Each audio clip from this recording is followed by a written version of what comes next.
Reverendo Anderson, grande homem de Deus. Vou abrir a água para você.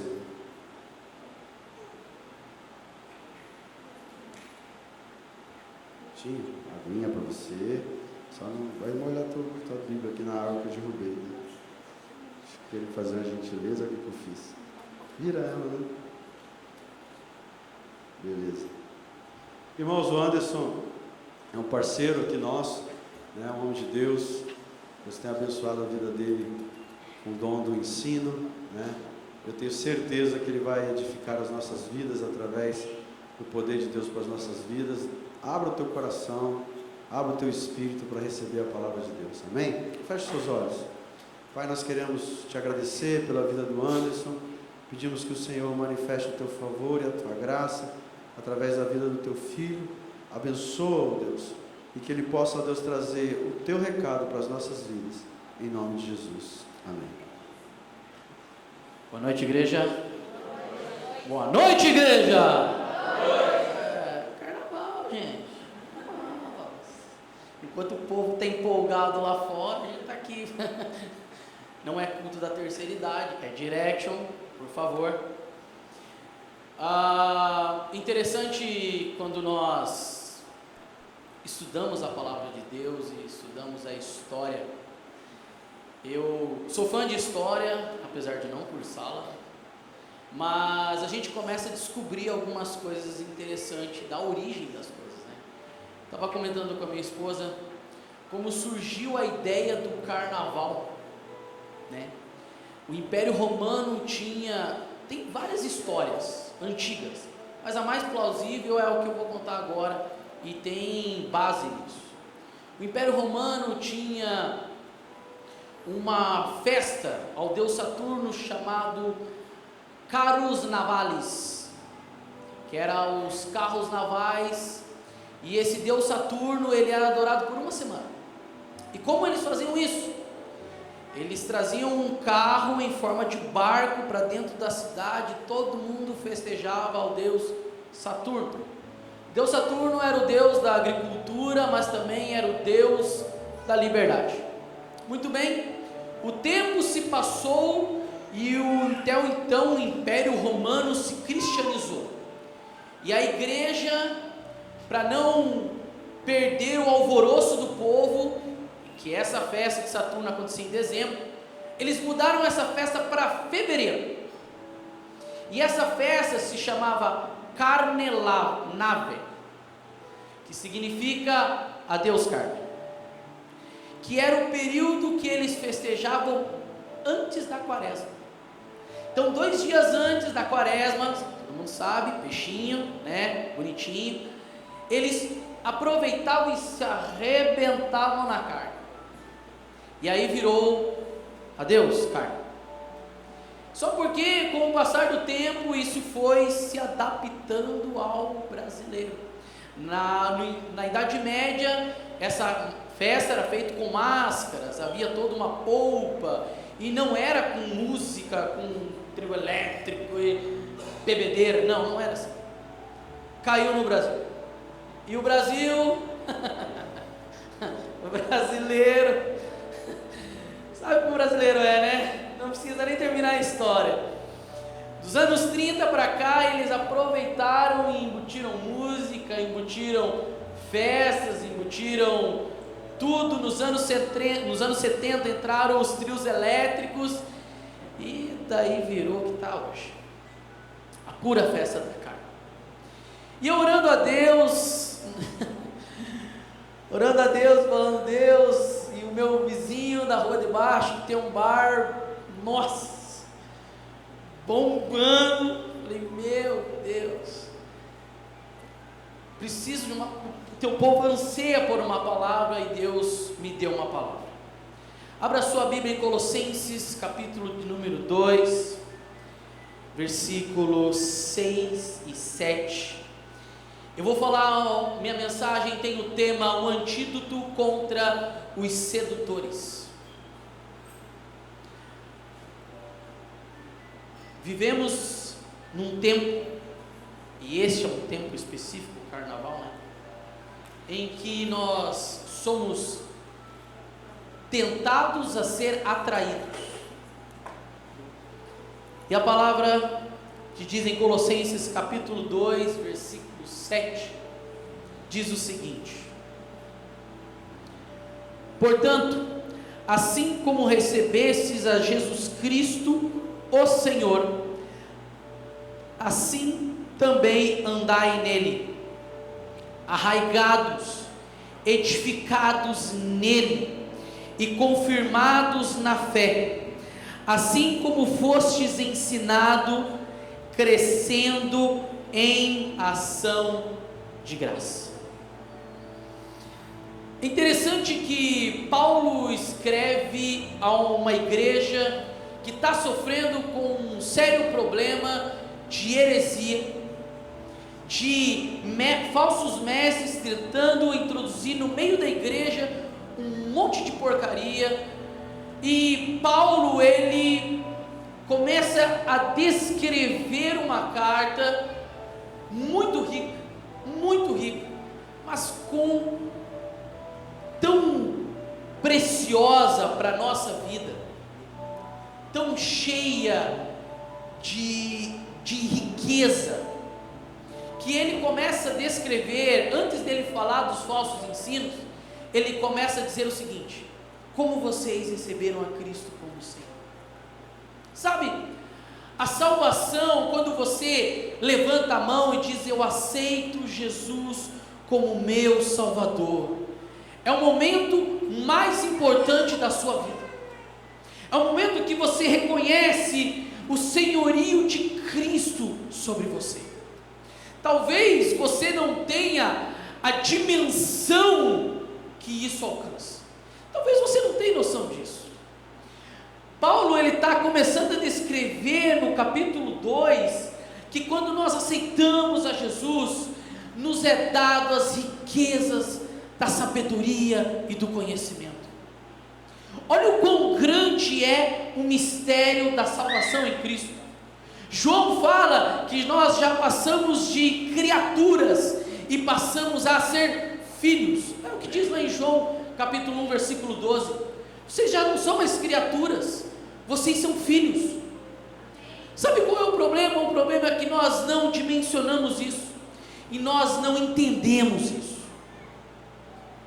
Porque quando você visita na casa de alguém, você fica acanhado, você não sabe como reagir. Eu pelo menos sou assim, apesar de ser descontraído, eu uso minha simpatia, as brincadeiras, para tentar entender onde eu estou entrando. Dependendo do nível das patadas que eu levar, eu dou 2 passos para trás e fico na minha. Mas se eu cair na graça, beleza, estou em casa, passou a ser a minha casa. Mas sabe, quando você não é filho, você tem esse acanhado. Você não entende a dimensão da sua intimidade com o dono da casa. Quando você se torna filho, você se torna diferente. Você tem liberdade. Não é assim na casa do seu pai? Eu, pelo menos, apesar do meu pai e a minha mãe não ser tão amigáveis assim, né? Eu tenho liberdade na casa deles. Eu chego, eu deito no sofá. E assim, Paulo está dizendo o seguinte: ei, assim como vocês receberam o Senhor na sua vida, há tesouros no céu, assim também andai nele.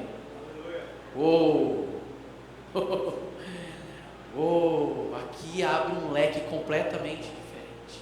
Algumas versões você vai achar viver nele, mas eu gostei da versão que fala andar nele, porque essa versão ela se aplica do seguinte modo: quando você anda com ele, você não pode andar, você não pode seguir ele se você não conhece ele, se você não gosta de andar com ele.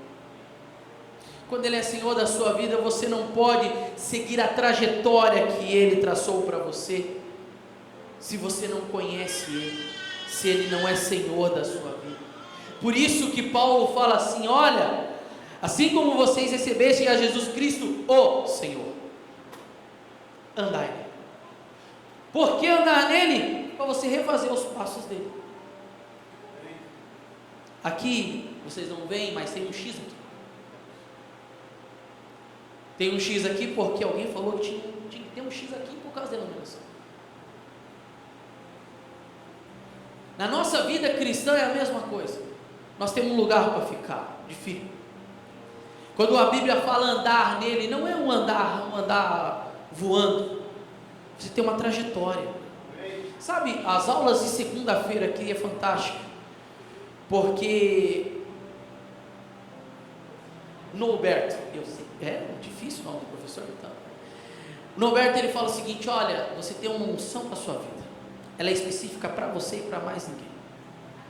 Sabe quando eu fui entender isso? É uma das minhas aventuras, quando eu estava no meio do mato, meus 3 dias que quase me mataram. Estava lá em jejum e oração e Deus falou para mim: você tem uma unção específica só para você, é sua. Eu fui entender isso sozinho, no meio do mato, orando. Mas foi uma trajetória que eu precisei trilhar. E por incrível que pareça, não foi nos 12 dias de oração, não foi no nosso Ramadã da igreja, 12 dias de oração. Sabe, para você andar, você tem que acompanhar quem está indo. E aí, como é que você sabe como é que está indo? Para onde Cristo está te levando? O que Cristo está fazendo? Através da sua palavra. Não tem outro jeito. É essa palavra que vai nos dizer para onde devemos ir, para onde devemos caminhar, para onde devemos trilhar. Quando você anda, você quer andar igual a Cristo. Eu fico maravilhado quando eu leio o texto que Jesus fala assim: olha, vocês ficam maravilhados pelo que eu faço? Se você crer, você vai fazer obras maiores do que eu. E aí eu paro e fico pensando: minha fé não está tudo aqui. Eu tenho um Senhor sobre a minha vida, mas eu preciso crer, eu preciso andar, eu preciso trilhar. E a gente só trilha quem a gente conhece, a gente só caminha com quem a gente conhece. Você não vai andar 4 horas da manhã em Curitiba, São Paulo, vamos pegar São Paulo, Curitiba, Rio de Janeiro, de madrugada, com quem você não conhece. Você anda? Eu não. Eu não sou tão macho assim. Eu ando com quem eu conheço.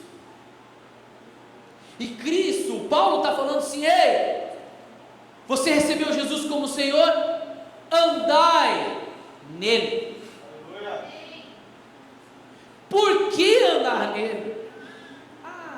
Essa é demais. Por que andar nele? Sabe, João, ele usa um texto fantástico que diz assim: mas qualquer que guarda a sua palavra, o amor de Deus está nele, e verdadeiramente é aperfeiçoado.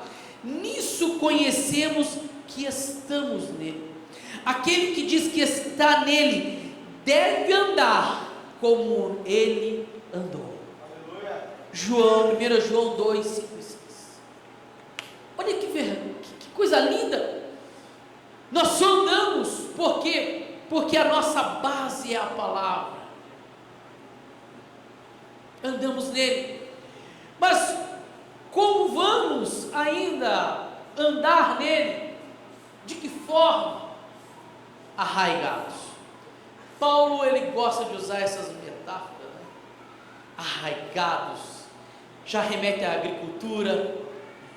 Aqui, edificados nele, já remete à construção. E quando Paulo fala arraigados, ele está indo numa profundidade fantástica. Ele está lembrando do Salmo 1, né? Eu acho fantástico o Salmo 1, que o Salmo 1 diz assim: pois será como uma árvore junto a ribeiros de água, a qual dá o seu fruto no seu tempo, as suas folhas não caem, e tudo que faz prospera. Salmo 1. Sabe o que é interessante? Paulo está falando desse tipo de raiz. Interessante que o cedro, uma árvore chamada cedro, ele leva 3 anos da sua vida criando raiz. Sabe quanto que ele cresce? Meio centímetro. 3 anos, só criando raiz. O restante dos anos, ele vai crescer 4 a 5 centímetros. Nos outros 4 anos, ele começa a crescer 20 centímetros, de 20 a 40 centímetros. Mas primeiro ele levou 3 anos para criar a raiz. Paulo, quando ele está falando em enraizados,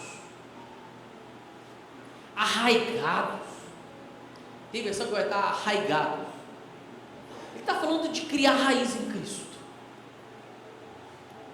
Ele está falando de entrar num nível de profundidade com Cristo. Quando nós lemos esse Salmo primeiro, eu acho interessante, porque quando ele fala que o homem será como árvore plantada, Jeremias 17, ele fala assim: bendito é o homem que confia no Senhor, e coloca a sua confiança no Senhor, será como a árvore plantada junto às águas, junto às correntes de águas, e junto às correntes lança as suas raízes. Quando a estiagem chegar, as suas folhas vão ficar verdes. No ano da seca, ela não vai murchar e não vai deixar de dar fruto.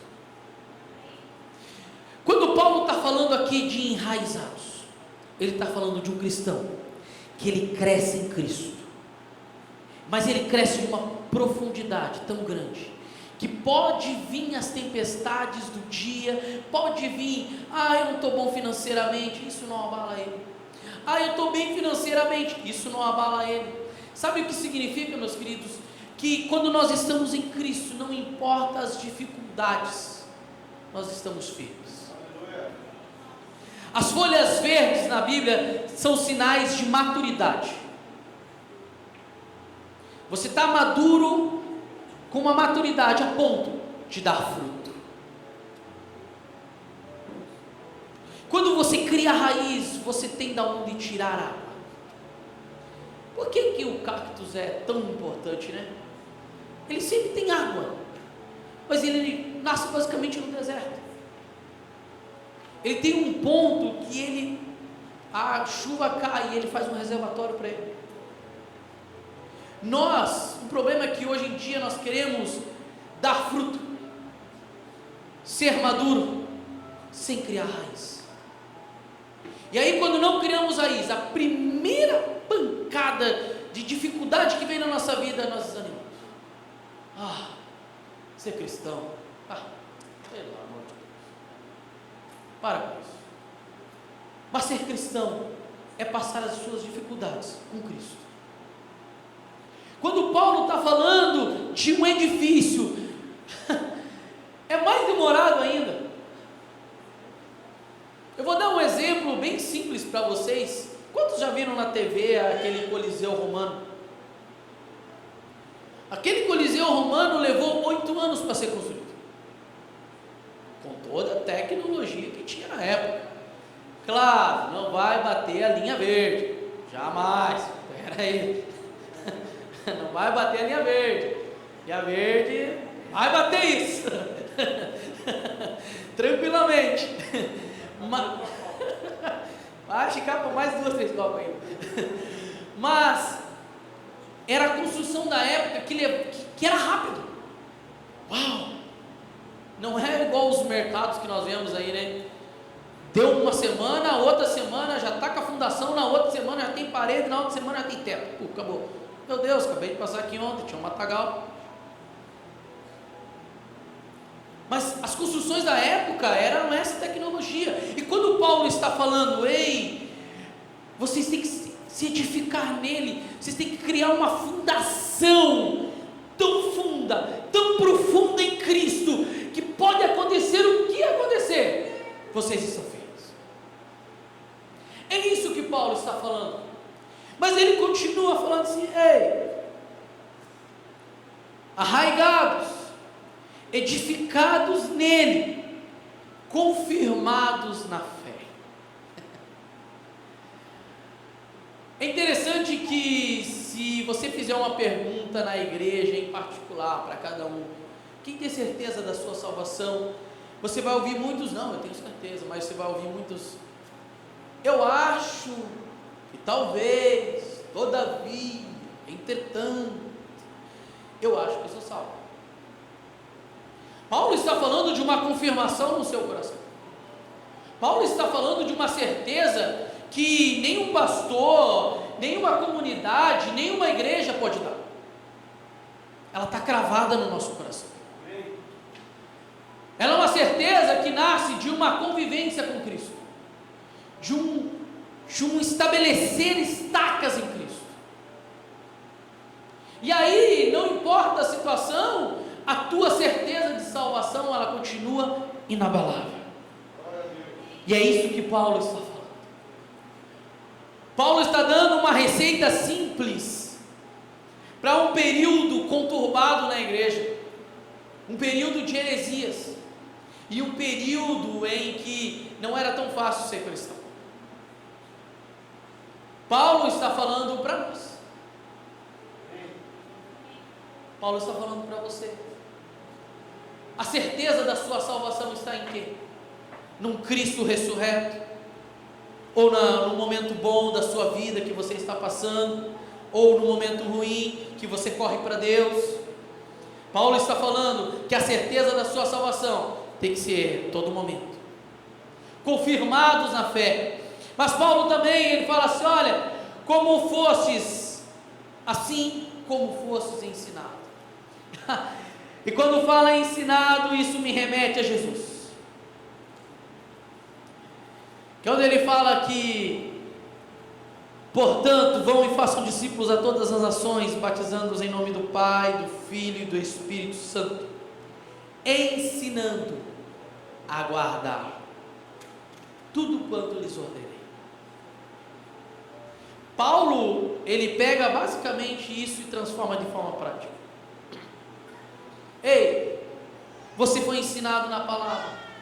Quando você pega a palavra e você guarda dentro de você, você lê a palavra, você busca Deus, você está criando raiz, você está fundando a sua estaca em Cristo.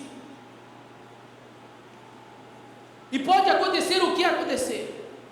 Por isso que eu falei das seduções, num período em que, hoje em dia, está a lavante, né?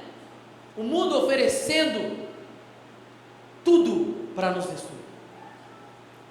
Eu não falo só sedução, eu falo é corrupção, a ganância sendo oferecida a todo momento à nossa porta. Por isso que quando Paulo fala assim, olha, você tem que estar arraigado, você tem que estar firme, não esqueça do que você aprendeu. E o que você aprendeu é o que Cristo falou, é o que Cristo nos deixou. Por quê? Olha o sinal do crescimento. Por quê? Porque crescemos na graça. Ações de graça. Sabe, eu faço ciência da religião, e uma das coisas que todos nós, todas as religiões batem, é uma coisa impressionante, chamado gratidão. Todas. Você pode ir qualquer forma. No cristianismo, no nosso relacionamento com Cristo, a gratidão vai mostrar um nível de maturidade que você tem. Porque quando você não reconhece quem é o Senhor da sua vida, você é ingrato. Você é uma pessoa ingrata. Quando você não deve, você olha assim, isso aqui eu conquistei com o meu braço, mas com o seu braço, então você não deve nada a ninguém, você não é grato a ninguém. Você lembra o que Jeremias falou? Bendito é o homem que confia no Senhor, ele é como uma árvore. Quando confiamos no Senhor, significa que você não conquistou nada por sua própria força, você conquistou porque o Senhor te deu, você conquistou porque Deus te deu. Então a ação de graça vai te dizer o quão maduro você é. Se você é ingrato, significa que você está numa superfície tão ralinha da sua vida espiritual, que você não reconhece nem quem é o Senhor da sua vida. Sabe, as pessoas querem ter as coisas, mas elas não sabem quem dá para elas. Quando nós falamos de dízimos e ofertas, eu acho muito interessante isso, porque nós reconhecemos quem é o Senhor da nossa vida. Amém? Mas quando não reconhecemos, além de não darmos, nós reclamamos e somos ingratos. Para que isso? E tudo que tem em casa não é bom, não presta, não é, não. E a ingratidão se torna tão forte na vida da pessoa, que até os que estão do lado falam assim: meu Deus, que ser ingrato. Paulo está falando do seguinte, que você só vai reconhecer o seu nível de maturidade quando você for grato. O nível de gratidão tua é o que vai dizer quanto que você é dependente de Deus, o quanto enraizado você está em Deus. Se coloque em pé.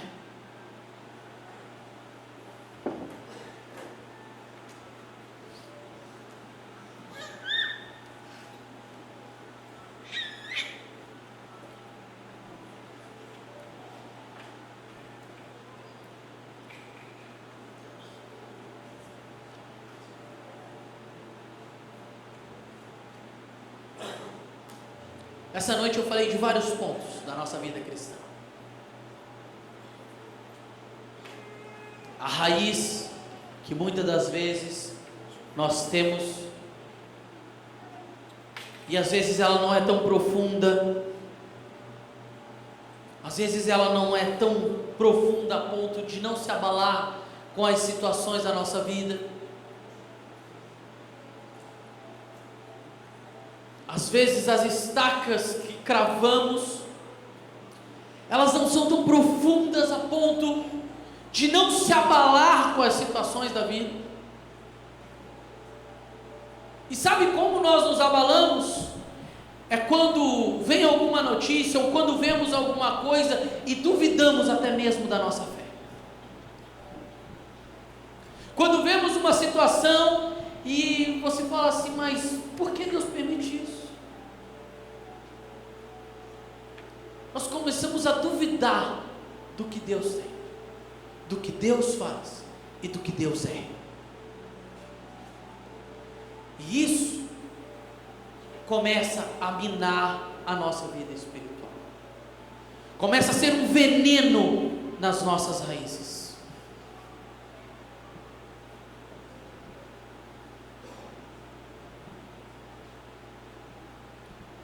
Nessa noite é uma noite de reflexão, é uma noite que nós colocamos a nossa vida perante Deus. Quando eu estava orando sobre essa mensagem, eu falei: Deus, meu maior desejo é que o povo saia das suas casas com as suas estacas cravadas em Ti, com as suas raízes fortalecidas em Ti, para voltar para casa com aquela convicção firme da salvação, com o coração pulsando, que realmente, Deus, eu quero seguir os Teus passos, eu quero fazer o que Cristo fez, eu quero seguir o que Cristo fazia, eu quero fazer, eu quero andar como Ele andava, eu quero estar com as minhas raízes em Ti.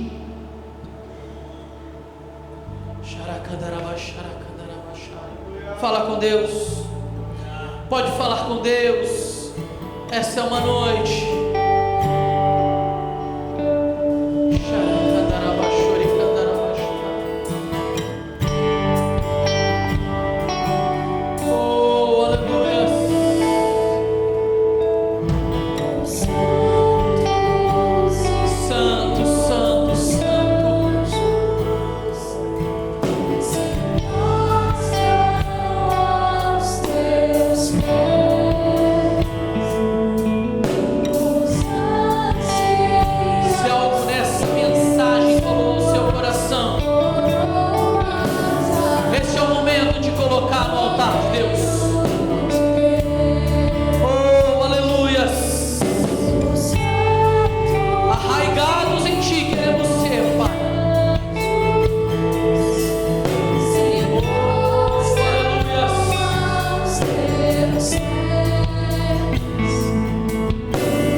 seu coração.